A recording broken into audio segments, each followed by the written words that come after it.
morning, everyone. Good morning.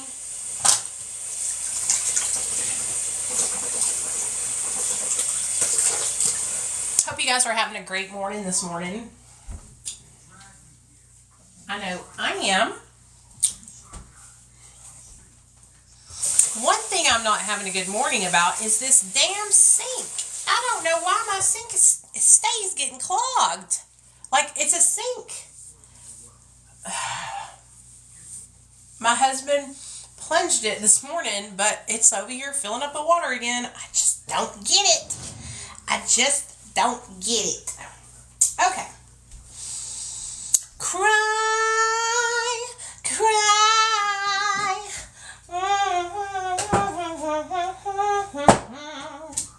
Cry.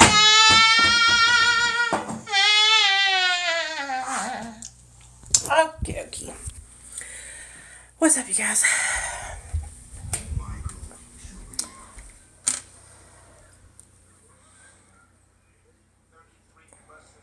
My stomach is fucked up, bro.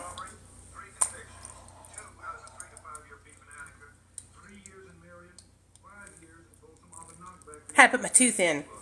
Okay. Here you go, baby. You want your bone? There's your bone. Okay. What's up, you guys? So, for those of you guys that don't know me, what's up? My name is Nicole Pludre. I'm a person in recovery. I've been sober since July 13th of 2015. And I have just, I've been on a weight loss journey for over a year, but I just really started hitting it hard around December after I got a diagnosis for diabetes. I got diagnosed with the diabetes.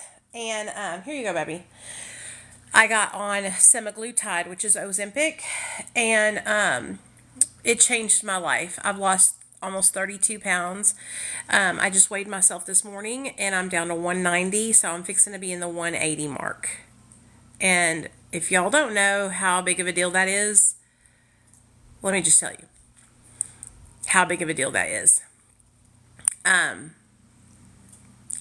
haven't been below 200 pounds since 2018, and my highest recorded weight was 247 pounds. I'm 5'4", so basically 5'5". Put your hands where I can see them. And I was a size 20 in pants and an extra large in shirts. I'm currently, like I said, 190. I'm in a size 14 pant and a large shirt. This is an extra large, and as you can see, it's too big, too baggy. I have went down 4 inches in my waist, 4.1 inches in my stomach, 4 inches in my chest, and then like a couple of inches in each arm and each leg. The biggest noticeable difference is my face. I had 4 chins. What did they say? I had more chins than a Chinese phone book, honey. And now I actually have a neck. You can actually see my neck. I still have a little bit of a double chin, but like, here's the phone face on at me. I used to have to do the phone like this, so you couldn't see my double chins. Now I can just do it face on, and I look regular. This used to be like down to here. If you look at my old videos, you'll see. Huh. Rocky, there's something in my mouth. I'm trying to get it out. Stop jumping up in my face. Here.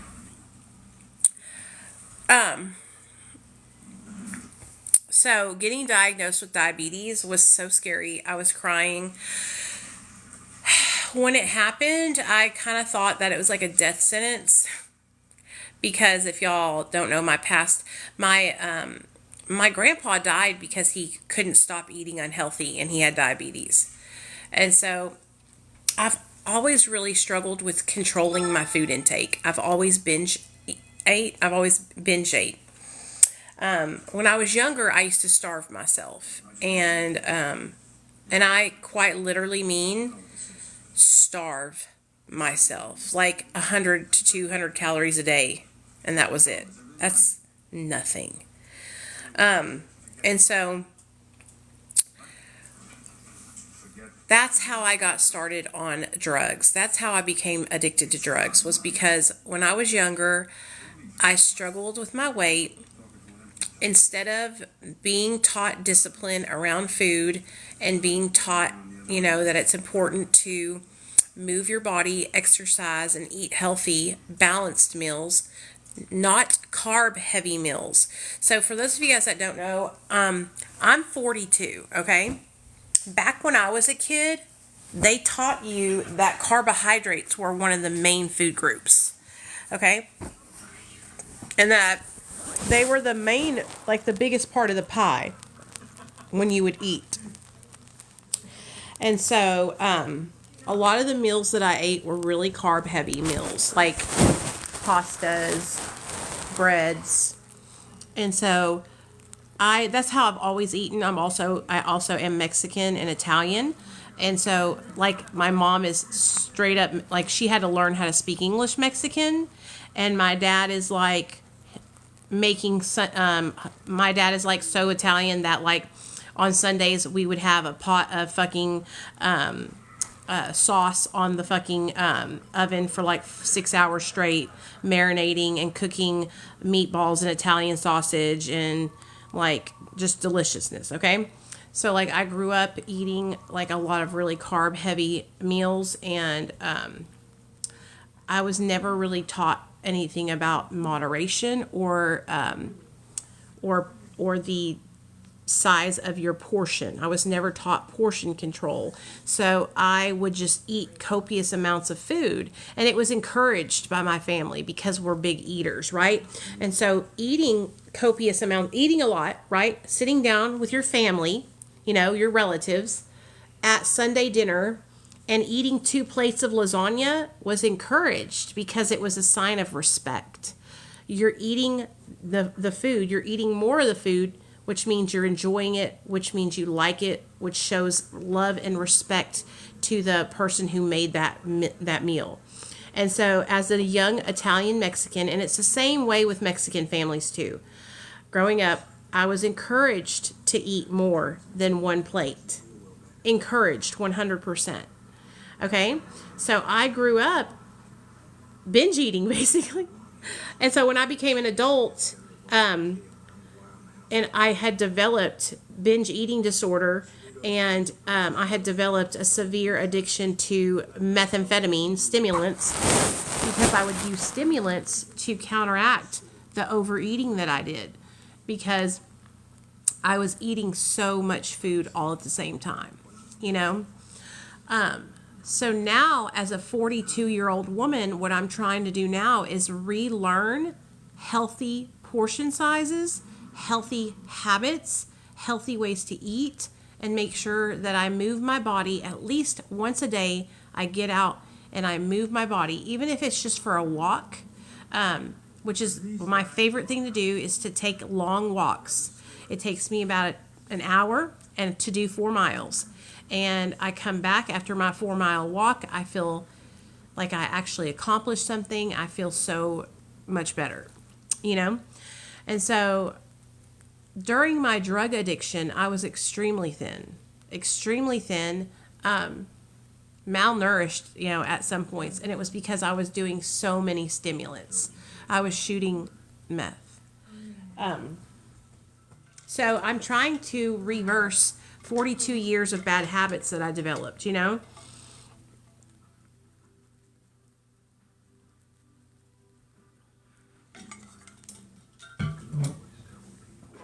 I do feel better than ever. Hey, Sarah, what's up, girl? You already know, bitch. This is 64 ounces. 64 ounces. A bitch stays hydrated. I'm never parched, okay? I could never be parched. But I could never be some of you dusty-ass, dry-ass bitches. Speaking of dusty-ass, dry-ass bitches, last night, JK was harassing the fuck out of my best friend, sending her $1 cash apps all night long. All the tea is over on Mindy's community tab if y'all want to see it. All night long. The Tito's was flowing last night. The Tito's was flowing.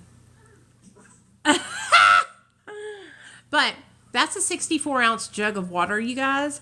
And when I was diabetic, before I got diagnosed with diabetes, I didn't realize I had diabetes. I had it for over a year. I didn't realize it until the last 3 months of it. All of a sudden, I got so fucking thirsty that I was drinking 5 to 6 of these a day. A day. This is 8-ounce glasses of water in here. And I was drinking 5 of those. 5 64-ouncers.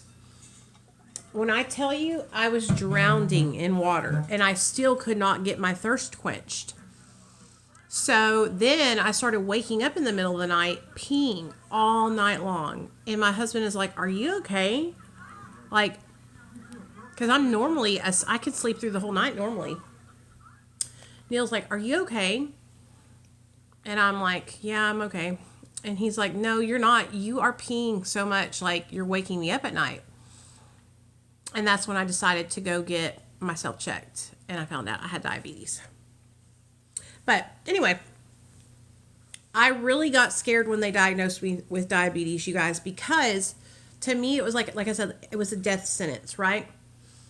It ended up being the best thing that ever happened to me because I was so against getting on medication for weight loss, Ozempic, because I had heard so many horrible stories about this medication. So many people told me that it would hurt me and that it was bad for me and that it would fuck up my insides and all this stuff, right? When I got diagnosed with diabetes, that's the medication that they prescribed me. And my doctor was like, he said, you're already losing weight. You're already trying. You're already eating at a calorie deficit. You're already moving your body. He said, but you can't lose weight. The reason why it's happening so slowly is because of your insulin. Every time you eat, your sugar's spiking, which ends up making you crave more of those same foods, and then you go and you eat more, right? So it's basically fighting against my own body. When I got on Ozempic, it completely changed my life. It completely shut the cravings off for food. It completely shut off the obsession in my mind where I was thinking about food every day, all day long. This medication has saved my life. And I'm so glad that I gave it a chance because, like I said, I wasn't going to give it a chance because people were talking so negatively online about Ozempic. People were scaring me. And I just want you guys to know, if you're obese like I was 100 pounds overweight, okay? If you're obese like I was, and you have tried everything to lose weight, everything, please go to the doctor and get your blood checked. Please go get checked for diabetes. Please go get your hormone levels checked. I'm telling you guys, 100%, especially if you're in your 40s like I am. And this is where, a lot of people are upset with me because I've been talking out against the fat positivity movement. I've since I started the Ozempic, I've lost 32 pounds. I lost 24 before that, so I've lost 56 pounds total. So I have about 30 more pounds I want to lose to get down. I want to get down to 160. That's my goal. I'm about 190 right now. I'm about to be in the 180s. But all I have to say is, whoa, whoa, I can see my neck. Whoa, whoa, I can see my neck. This is uncalled. It's not really defined because I'm still fat. But when I tell you guys the fact that I don't have this right here, down to here like it was, it used to be it used to be suffocating me. My husband he's like, your face looks so different. He was like, every time I come home and I look at you, I look at because I send my husband before and after pictures. He's like, I can't believe the changes that are happening in your face, particularly, you know? I know that's right, oregano, honey. But I'm telling you guys, like, so many people were telling me not to get on Ozempic. They were telling me how it was going to fuck my body up, how it was going to hurt me. People were shaming people for getting on it. This medication has single-handedly saved my life. I was so depressed because I was so fat and I was sober. Okay, so imagine this. Imagine being sober, getting sober from drugs and alcohol because you were so depressed, getting sober, and then gaining 100 pounds and being so depressed in sobriety. But you can't talk about being depressed in sobriety, because if you do, then people are telling you you're doing it wrong. Oh, you must be doing recovery wrong then if you're not fucking singing it from the rooftops that you're sober. I basically wanted to kill myself because I was so embarrassed to go out of my own home because I looked like a fucking roly-poly-oly. I looked like a motherfucking walking potato head. Okay? I looked like a motherfucking bowling ball in a pair of shorts. Okay? I looked like a motherfucking balloon. I looked like a motherfucking, what are those fucking balloons that go up in the air? The blimp. A blimp. Okay? Do you know how hot it gets here in Arkansas? Like 112 degrees. Okay? A bitch couldn't even step outside in the heat on a summer day because I was sweating so fucking bad. Okay? And I don't think you guys understand, okay? All the fat that I gained, it all went to my face, my chest, and my stomach. So I got skinny arms. I don't have big arms. You know, I got regular size arms, you know. I have very muscular legs, you know. It all went to my stomach, my chest, and my face. So I was suffocated by my own fat. And I'm saying this about myself, y'all. Please listen. This is how I got to be with myself. I got to be rough and tumble with me. Because a bitch likes to make excuses. A bitch likes to eat pizza. A bitch likes to fucking eat 2 Supreme burritos in less than 2 minutes. Okay? A bitch likes to eat food. All right? So I have to be hard on myself. All right? I was overeating because that's the only way I knew how to cope with not using drugs anymore. I was going to therapy and that was helping, but I went from living a life of running the streets. I went from living a life of total chaos, living house hopping, bouncing couches, like chaotically being high on meth all the time, high on meth and opioids all the time, mixed together.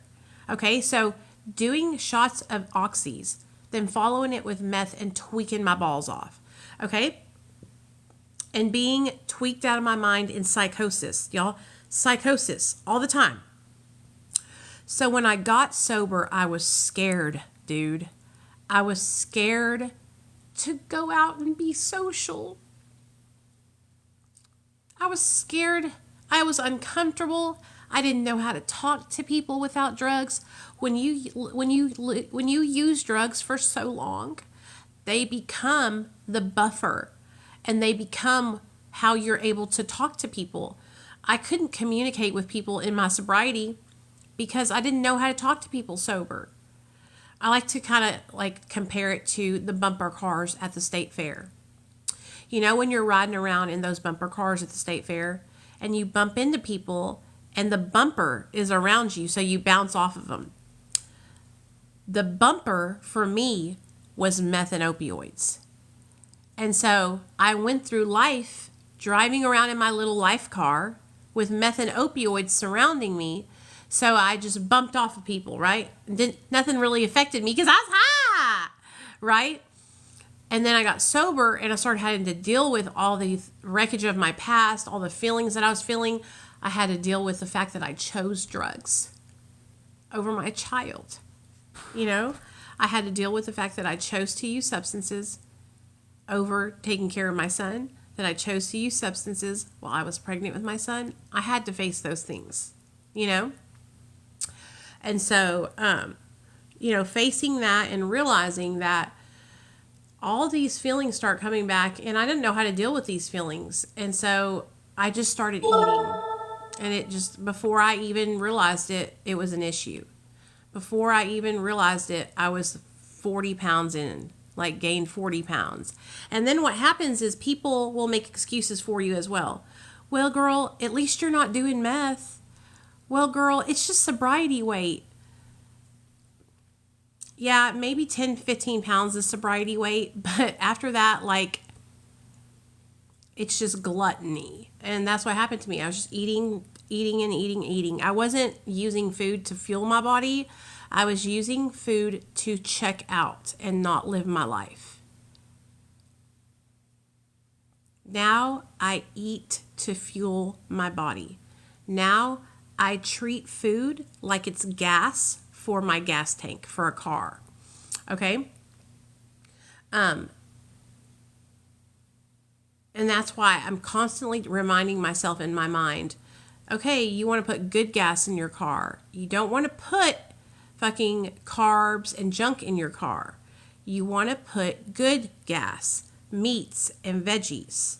You know what I mean? And so that's what I've been doing, and it's working, and I'm losing, like hella weight. But I'm telling you, getting on Ozempic for my blood sugar has helped so much as well, because it totally shut my mind. That's what here's the thing, you guys. I don't go to the gym and work out, but I walk 4 miles a day. Like, that's my gym. I love being outside and walking.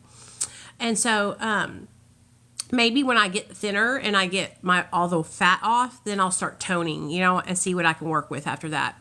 Because I'm naturally a very strong, muscly person. My dad's a bodybuilder, has been for years, still is, and he's 70 fucking years old. And he still pumps iron and competes in competitions. So it's like in my blood to be fit, But it's also in my blood to be a fat ass, so I can go either way. But I love to eat, and I enjoy the way food tastes. And so getting on medication for my blood sugar has helped that a lot, because now when I eat, my blood sugar is not spiking and I'm not craving more. Do you know what I'm saying? And that's what was happening to me before. Every time I would eat, my blood sugar would spike really high because I have diabetes, and I would eat more. And so that's why I was struggling to lose weight. That's why it took me over a year to lose 20 pounds. I've lost 32 pounds since December. The end of December, too. So actually, since January, February, March, April, in 4 months, I've lost 32 pounds. Okay? That's fucking phenomenal. That's great. That's a healthy, good, steady weight loss. Look at my baby.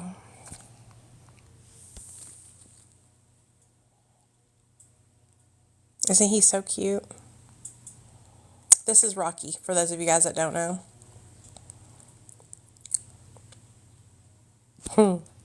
I love him so much.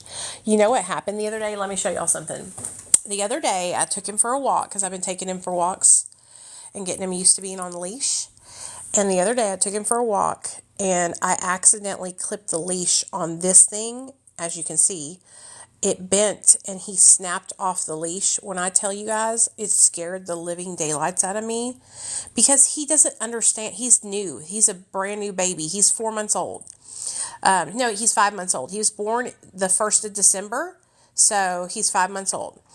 And he doesn't know any better. So he started running, just playing, right? Thank God I, yelled, and I got him to calm down and come to me. And he, it was so sweet. He cowered down and crawled back to me, army crawl style. But I was so afraid that he was going to get ran over, because he's never been outside off of the leash. And my dumb ass didn't realize I clipped his leash on the wrong thing. I'm still mad at myself for doing that, because if this dog had gotten hit by anything, if he had gotten hurt, I don't know what I would do. Oh my gosh, why would you? I'm not even on 2 milligrams of Ozempic. I'm only on 1.25 milligrams. So, but you know, it's just, I mean, it's great. I love these medications. They are fucking wonder drugs. Okay. But you have to understand something, Nicole. You can't start taking these medications and eat like shit. If you do, you will get so sick. I learned this lesson the hard way. That's why I eat high protein and vegetables. That's what I eat. Salmon and broccoli. That's what I eat. Chicken, broccoli and carrots. That's what I eat. Steak, broccoli, carrots, and cauliflower. That's what I eat. I like to eat a lot of boiled eggs as well. I like to eat a lot of meat, though. Meat and a vegetable. I stay away from cheese. I eat cheese too, but not a lot. I stay away from pastas. I stay away from breads. I stay away from chips. I stay away from tortillas. I stay away from all that bullshit processed food. Stay away from it. If you're eating that, yeah, these medications will make you throw your guts up and shit your ass out. That's why you got to change your eating behaviors if you want it to be successful. And that's what I've been doing, and I'm having so much success. So much success. I'm so happy. That's why I'm telling you guys, it has literally saved my life. Okay?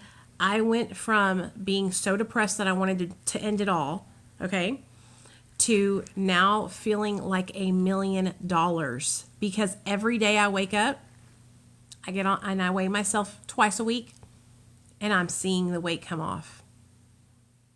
And I feel good. I'm seeing the changes in my body. I've went down 4 inches in my waist and my stomach. 4 inches. Okay? That's amazing. I've went down 2 bra sizes. 4 pants sizes.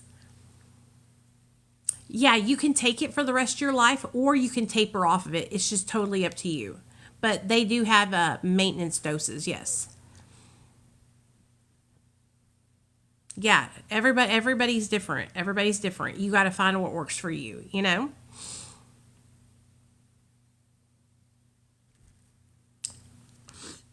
Whew.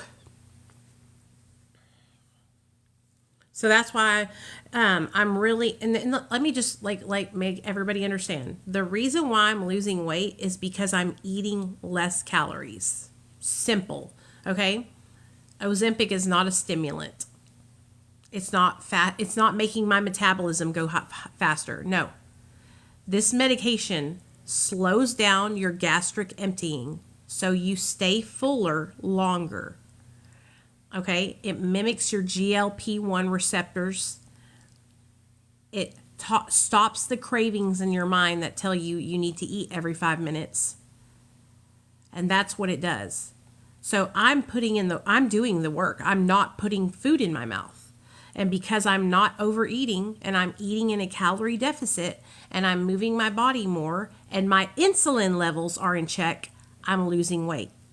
I was eating at a calorie deficit and I was moving my body before I got on Ozempic, and the weight wasn't coming off like it is now because my insulin was fucked up because I got diabetes. So imagine trying to lose weight and you don't know you have diabetes. And every time you eat, your blood sugar is going to 300, 400. Okay? That's terrible. And so my body was holding on to fat, and I was craving these unhealthy, sugary, carby foods because that's what happens when you have your insulin fucked up. And so this medication helped with my mind and my body, my insulin and my mind. And guess what I'm doing? I'm doing the work. I'm walking 4 miles a day. I'm eating 1,200 calories a day. I stay in a calorie deficit. I look at every calorie I put into my pie hole. I don't drink flavored drinks. You want to know why? I don't drink coffees from the Starbucks. You want to know why? Because, bitch, that's 400 calories I'm wasting on a Starbucks drink. I want to get my calories from meats and vegetables.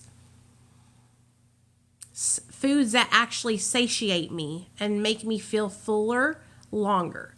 And so that's why I'm losing weight. Not because I'm cheating, not because I'm on a stimulant, not because I'm eating less food and moving my body more. Straight up.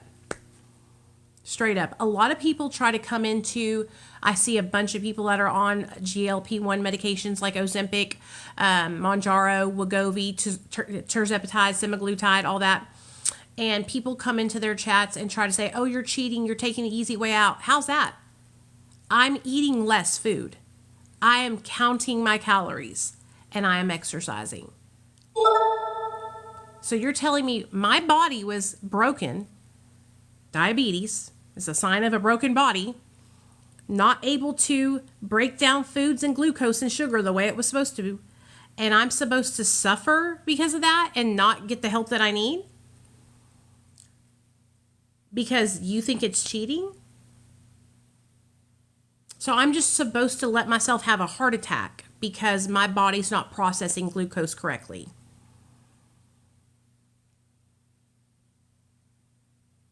You know what I'm saying? People will come in and try to take away all the hard work. I have literally changed my whole life.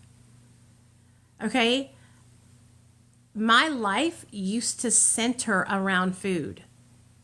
Okay? I have changed my whole life 100%. And so it's so discouraging to see people say stuff like that. It's just like the addiction recovery community. They say the same thing about MAT. You know what I mean? So I've been dealing with it for years.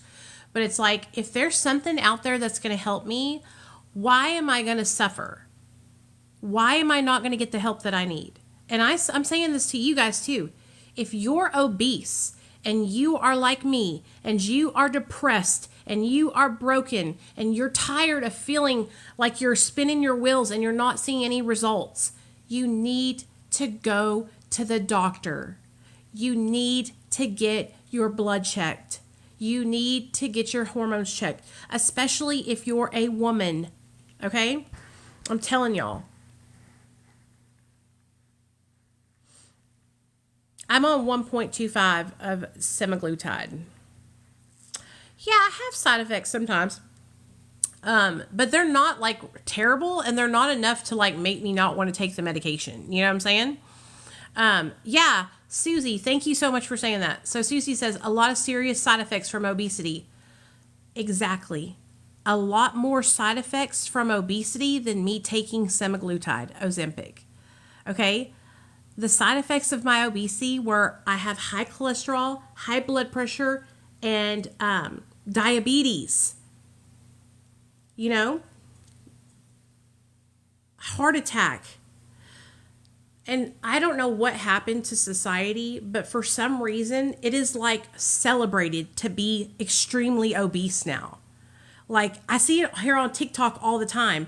People are celebrating people who are eating food to the point of glutton. Watch all your favorite mukbangers who are eating food at the rate they're eating food.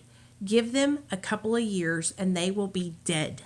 And it's happening. You're seeing your favorite fat plus size influencers. They're either dying from obesity related illnesses or they've been diagnosed with diabetes, high blood pressure, and high cholesterol, and they're on a weight loss journey now. Because being morbidly obese, period, is not healthy. Just because you're not seeing that obesity is unhealthy for you yet doesn't mean that it's healthy to be fat. Honestly, I am watching fatty liver disease. Thank you, Rami. I'm watching this one fat influencer. I can't stop watching the train wreck. Okay. And this girl is, she's like 500 pounds. 500 pounds. Okay. And people are like, yes, queen, slay. And I'm like hashtag heart attack, hashtag diabetes, hashtag cholesterol. Like, you're going to die. Being 500 pounds is going to kill you. And then a lot of these people have children. And that's what hit me when the doctor diagnosed me with diabetes. And he told me, you got diabetes, you got high cholesterol, and your blood sugar's fucked. it scared me because I saw my life flashing before my eyes. And I thought, I'm going to die. And my son's not going to have his mother anymore. We are single-handedly watching people with food addictions kill themselves with food. And it's totally acceptable.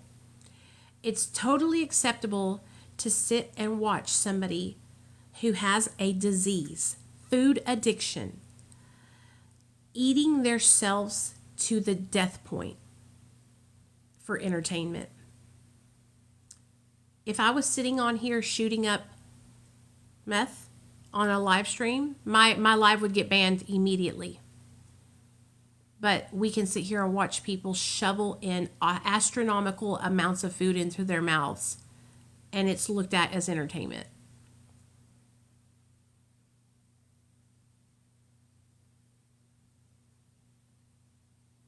There are some people out there who do these mukbangs who I believe that they work out every day. I believe that they only do these high food mukbangs like once a month or something. Like they are very dedicated to working out and eating right all the other times, right? And that mukbang is just for that experience or whatever. But like there's tons of people, Nikocado Avocado, for example, Miss Munchie, for example.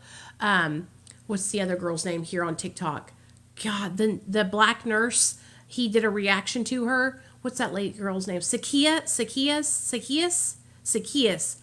Like eating themselves to literal death.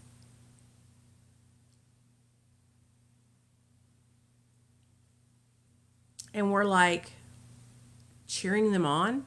And it's because they're getting paid.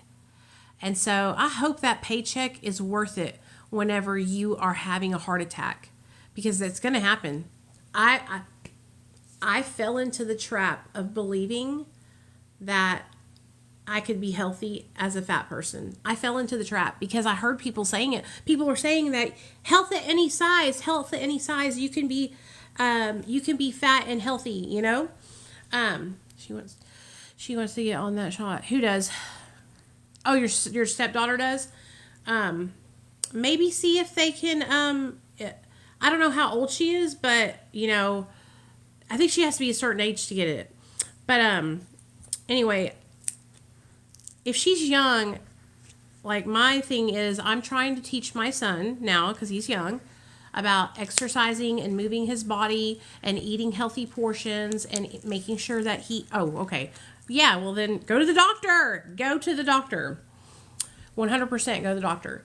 But I'm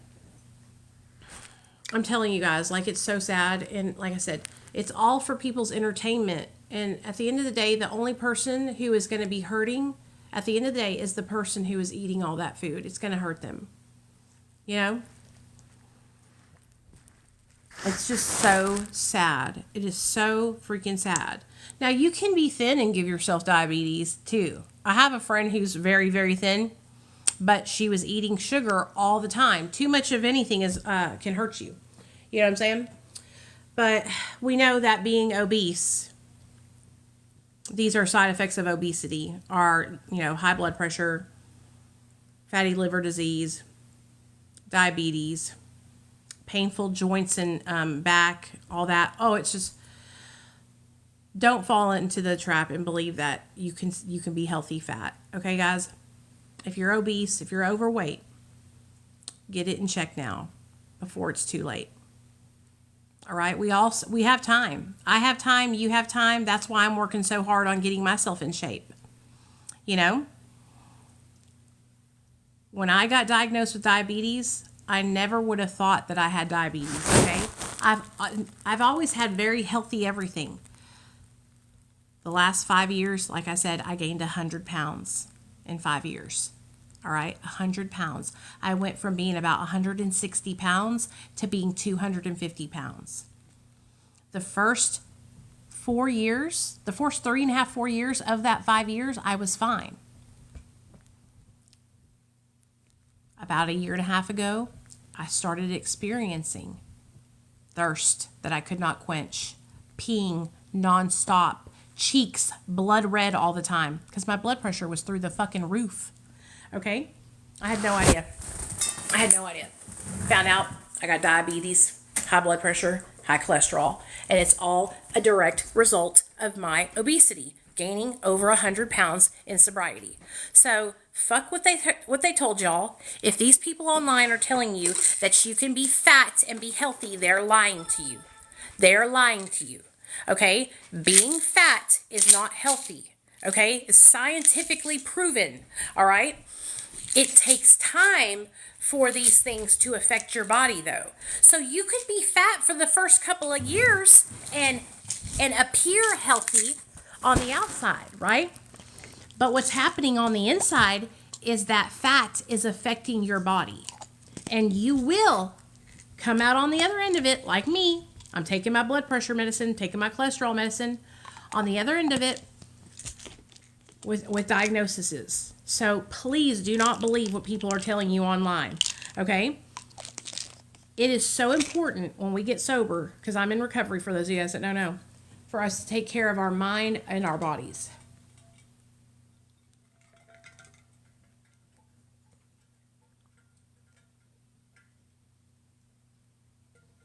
Yeah, I'm 42. Thank God I caught it early, you know? Thank God I caught it early. But I want y'all to hear me when I'm telling you guys this.